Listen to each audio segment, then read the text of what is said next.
News येते। मुंबईत काँग्रेसनं खातं उघडलेलं आहे।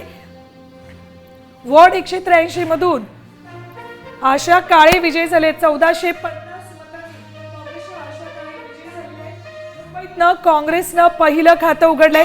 मुंबईतला हा पहिला निकाल हाती येतोय। त्यानुसार काँग्रेसनं खातं उघडलेलं आहे। मुंबईत काँग्रेसची अवस्था काय होईल अशी चर्चा सतत सुरू होती।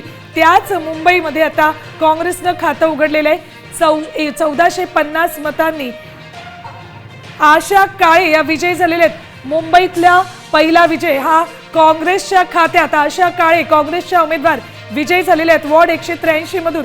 मुंबईमध्ये खरं तर काँग्रेसनं मोठी प्रचार सभा घेतलेली नव्हती, जाहीर सभा घेतलेली नव्हती आणि असं असताना पहिला विजय हा काँग्रेसच्या नावे दिसतोय। मुंबईतल्या वॉर्ड 183 मधून आशा काळे विजयी झालेले आहेत। काँग्रेसचा पहिला निकाल नोंदवला। त्यानंतर शिवसेनेनं प्रयत्न केले होते, मात्र पहिला विजय मात्र